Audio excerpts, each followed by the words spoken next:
Yeah. It's a pleasure to start just at the time so that we will start to the time period. And our speakers today, we will have three very nice presentations concerning the role of the BRCA1 and 2 in the mutations in the breast cancer from different aspects. And we will start by Professor Dr. Banu Arun, who is the co-director of clinical cancer genetics and breast at the medical oncology at the University of Texas MD Anderson Cancer Center. And the title of the presentation is BRCA1 and 2 Mutation, Counseling and Familial Consequences. Thank you very much, dear Chairwoman. Again, I'm very happy to be here today, changing the subject a little bit from triple-negative breast cancer to hereditary breast cancer, focusing today on BRCA1 and 2 mainly. And I'm also hoping that what I will be presenting will serve as a introductory information to the next two excellent speakers with interesting topics. So I would like to review the identification of candidates for BRCA testing, talk a little bit about characteristics of breast cancers that are associated with germline BRCA mutations, and implications of genetic test results for family members. And very briefly, I know it's not the topic of today, if there's some time, very briefly talk about other hereditary genes, because nowadays BRCA1 and 2 genetic testing is also offered within a panel by the testing companies. To start with, what I would like to say is that we know that only about 10% or so breast cancers are related to high penetrance genes. And the majority are related to about 85% BRCA1 and 2 mutations, the rest to mutations in P53, ATM, PALB2, and others. So again, the majority of the breast cancers is not related to the high penetrant hereditary gene mutations. Then we have a second category of breast cancers where we see significant family history, but maybe not early onset. There is no ovarian cancer, but multiple women with breast cancer, including postmenopausal breast cancer. We call them familial cancers, and most probably these are due to mutations in the low penetrance genes such as CHEK2 and maybe PALB2 and so forth. And then we have a whole other category that we call sporadic. Sporadic doesn't mean it's not genetic. Everything is genetic, but most probably it's due to the two variants and single nucleotide polymorphisms and multiple gene mutations that then eventually lead to cancer. And again, some of these are inherited. So when we talk about BRCA mutation, especially BRCA1, we counsel patients that they are at increased risk for different cancers. In terms of primary breast cancer risk compared to the general population, risk goes up to lifetime risk 80 or 88%, even though recent studies have shown some lower risks. I think it depends on which cohort you look at. The older studies have looked at high-risk referral clinics where the risks are up to 88%, and in the general population it might be as low as 50%. But we always give the patient a range up to 88%. Important for individuals who have a BRCA mutation but also were diagnosed already with breast cancer, knowing that the risk of developing a new contralateral primary breast cancer risk is still high, so that they developed one cancer doesn't mean that they're off the hook and nothing will happen again. Contralateral breast cancer risk based on 2 prospective studies, one from Europe and one from North America, indicates that there is a up to 60, even 65% lifetime risk of contralateral breast cancer. And as we know, with BRCA1 mutations, ovarian cancer risk is up to 45% compared to less than 5% lifetime risk in non-carriers. The numbers for BRCA2 deleterious mutation carriers are similar for primary breast cancer, up to 88%, secondary breast cancer, again, up to 60%. When we look at ovarian cancer, that risk is a little bit less. Instead of 45%, we see a risk of 25% lifetime risk. But we also see emerging other cancer risks. For example, male breast cancer risk is about 5 to 6%, definitely less than 10%, so less than a average risk woman's risk, but compared to the population, male population, where breast cancer risk is less than 0.5%, it's a significant increase. We also see a slight increase in prostate cancer, though, as you know, the prostate cancer risk in the average population is still high, but there's a little bit higher incidence. And the age onset is also different. So we see age onset about 10 years younger than the average population. And our BRCA2 mutation carriers, we do refer to the GU clinic to start prostate screening. Another disease that is emerging and is being reported is pancreas cancers. As you can see, there's a little increase, but there is at least 2 or 3-fold increase in pancreas cancer. We do refer our patients to do GU clinics for screening, but as you know, there is no standard screening for pancreas cancer, so that is a problem. You are at slightly increased risk, but there are no standardized screening methods and validated methods available. What are the characteristics of BRCA-related breast cancers? We and others have shown that most of the BRCA, especially BRCA1-related breast cancers, are high grade. About 70% have ER-negative breast cancer, and the triple negativity rate ranges anywhere, wherever you look in terms of publications, from 40 to 60%. It's about 57% in our series. And then when you look at the other way around, the BRCA mutation rate in triple-negative breast cancer patients, again, based on different literature, ranges between 11 and 37%. And in our own series, when we looked at close to 2,000 patients, in women with triple-negative breast cancer diagnosed before age 40, we've had a 23.5% BRCA positivity. And when we looked at women with triple-negative breast cancer diagnosed before age 50, unrelated to family history, so some of them did not have any family history, our BRCA positivity rate was 17.5%. And in general, the rule is that if you have a probability of having a mutation around 10%, you offer genetic testing. So in these cases, if you have a if you have a triple-negative breast cancer patient diagnosed before age 50, even without family history, you actually should consider and talk with the patient about BRCA counseling and genetic counseling and BRCA testing. The other category that made its way recently into the NCCN guidelines, testing guidelines, is related to ductal carcinoma in situ. We and others wanted to see, what are the indications to consider genetic counseling and testing in women with ductal carcinoma in situ. So in our series, we looked at, it's not a large series, 118 women with pure DCIS though. We excluded all of the microinvasive patients. Actually, the pathology slides were reviewed by our designated breast pathologist to make sure that there was no microinvasive disease, so just pure DCIS, and they were referred to our genetics clinic. Now, there is a referral bias because some of them were referred because of DCIS, some of them were referred because, not the DCIS really, but significant family history, and some were referred because the DCIS happened at a very young age. And because there are no great guidelines, they were just referred. But we found a 27% positivity rate in these patients with DCIS, pretty high.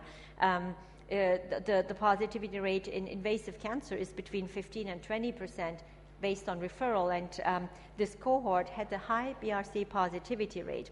We then wanted to look in multivariate analyses at the predictors of finding a mutation in women with DCIS. And what we found is actually that when these DCIS patients, regardless age, had significant family history of ovarian cancer, they had a higher likelihood of having a BRCA mutation. And also the ones when these patients with DCIS had a BRCA Pro score that we run on all of the patients that come to our genetics clinic, if that score was greater than 10%, then they've had a 6 times higher likelihood of having a BRCA mutation. Now, this study does not mean that any patient with DCIS should undergo genetic testing, but I think at least if they fit these criteria and maybe some others that will be identified in subsequent, validated in subsequent studies, could be referred for genetic counseling. And indeed, after these studies related to the triple negative and DCIS, the NCCN guidelines now includes to refer patients with triple negative breast cancer diagnosed before the age 60 for genetic counseling, and also consider genetic counseling in women with ductal carcinoma in situ, based on these recent reports. And of course, the other indications have not changed: ovarian cancer, multiple primary breast cancers, 2 breast primaries, breast and ovarian, 2 or more breast primaries, Ashkenazi Jewish ancestry, having a family member with a mutation, then you should consider doing predictive testing to unaffected individuals, and also male breast cancer. So that did not change. I just want to spend 1 minute on the triple negative breast cancer. What we are facing in the clinics right now, as you know, with the recent pathology classification of triple negative, it means ER 0%, PR 0%, and HER2 negative. But we have a category that we see a lot in the clinic. So ER 0%, but what about the low ER positives, between 1 and 9% ER positivity? They now don't fit the triple negative criteria, but in the past, before the pathology classification changed, they were actually triple negative. So if I have a patient who has a 4% ER positive breast cancer, her insurance will not cover the testing because she's not really triple negative based on the new guidelines. So we wanted to look at, do a study and look at the BRCA positivity rate in ER 0 and ER 1 to 9. And what we saw is that there was no difference in positivity rate, 27% for ER 0 and 32% for women with ER 1 to 9% that we call low ER positive, but they are not triple negative anymore. So we just published this paper and indicated as in the conclusion, hopefully somebody will take it seriously, that genetic counseling and consideration of BRCA testing should be offered to patients under the age of 60 with ER, even with ER low positive, so not only the ER zeros. Briefly, when we offer genetic testing, we discuss with the patient that we can get 3 possible results. So either we find a pathogenic deleterious mutation, or we find no mutations, or we find a variant of uncertain clinical significance. We find a mutation, but we really don't know the clinical consequence of that. So in patients with deleterious mutation, pathogenic mutations, obviously the ideal candidate to be tested in the family is the person with cancer, so with the youngest age breast cancer or ovarian cancer. So in our practice, most of the patients we test have already cancer. So therefore, we discuss these risk management options with these patients when they have a BRCA mutation. I'm not going to focus on that, but we do discuss contralateral breast cancer risk. So at the time of surgery, they might opt for double mastectomies. We do discuss ovarian cancer risk, even though they have breast cancer, unless it's not curable. Most of them undergo bilateral salpingo-oophorectomies. And then, of course, because they already have cancer and a mutation, then we discuss how it could have implications on their medical management. But I will not go into that because our next 2 speakers will expand on that. But I want to talk about the unaffected individuals. So going back to our paper where we looked at all triple negatives, if they are all appropriately tested, we showed that this has an impact on family members. So we did, with the help of our statistician, a Markov modeling, and we showed that if we test all the appropriate triple negative breast cancer patients for BRCA and find mutations, then we would test their first-degree relatives for predictive testing. And each first-degree relative has a 50% risk of having the mutation. And if these positive individuals undergo preventive surgeries, we can reduce breast cancer risk by 23% and ovarian cancer risk by 41%. This is very dramatic. This is, of course, in the ideal world, if we do not miss anyone, test them, and if they tell the results to their family members, and if the family members get tested, and do something about it. So it's it requires 4 full steps. But I think we laid this out in terms of numbers. The impact is actually very significant. Again, because of this, when we identify a mutation in the patient, we offer testing to family members, and if the healthy family members are positive, then we discuss preventive surgery because of the major impact. So preventive bilateral mastectomy reduced breast cancer risk by more than 95%. And preventive bilateral salpingo-oophorectomy actually also reduced breast cancer risk by more than 50%, especially if it's done in the premenopausal setting. And it is recommended, especially for BRCA1 mutation carriers, to do it between age 35 and 40. For BRCA2, you can do early 40s. But of course, the main aim is to reduce ovarian cancer, and the risk reduction is more than 95%. Now, until recently, until a publication in 2014, we were reducing the cancers, but we didn't know the long-term impact. And now one paper, and I think there's another paper also, smaller one, showing that if you do in BRCA mutation carriers preventive oophorectomy, that is associated with the 77% reduction in all-cause mortalities. So now for the first time, we have actually an impact on outcome when we do preventive surgery. Not everybody wants preventive surgery, though. So for those, we discuss screening. We start clinical breast exams every 6 to 12 months at age 25. And the recent screening guidelines from NCCN has changed. We only do MRIs between age 25 and 29. And at age 30, we'll add the mammogram. And after age 75, it's really discussed on an individual basis. So what is the effect of MRI screening? Because it's rather expensive. And recently, a series of 1,200 patients were looked at. These patients were prospectively followed. Some patients received MRI. Some patients received mammogram plus MRI. They were not randomized. They were just followed. But this study showed that over the follow-up of 6 years, they identified 117 breast cancer cases. And it shows that the likelihood of finding DCIS was higher if the BRCA patient underwent additional MRIs. And when cancers were diagnosed, the cancers were more likely to be invasive, less than 2 centimeters, and lymph node negative if they had MRI in addition to mammogram. So we don't know the survival outcome yet, but we know that there was a stage shift, and that might translate into survival outcome.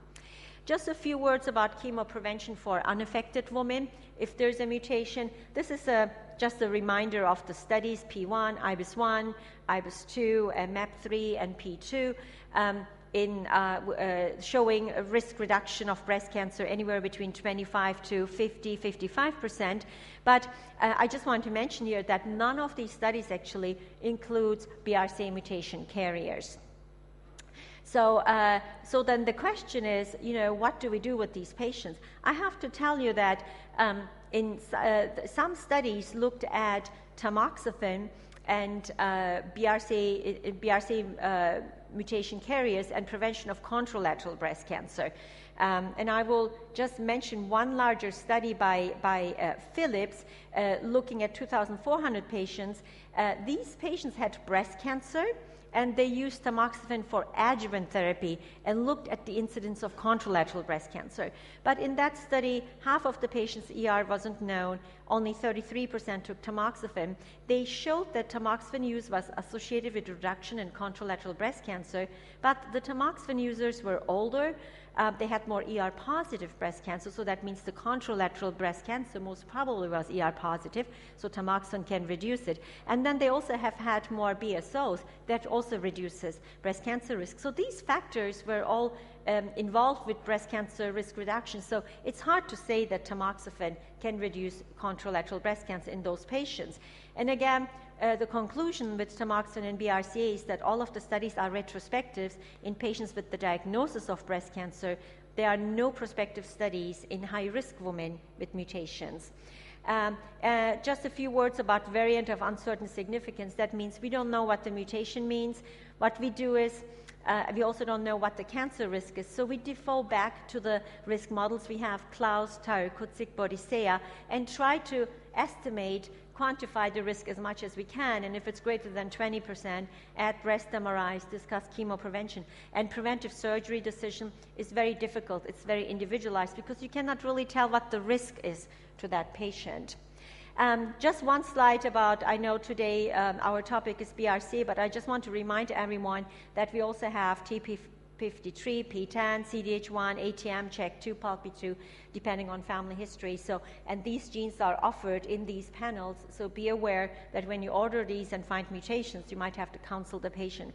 The problem is that also acknowledged by NCCN, for these other genes here, we don't have any definitive guidelines. So when you order the test and get the results, you might not know what to tell the patient.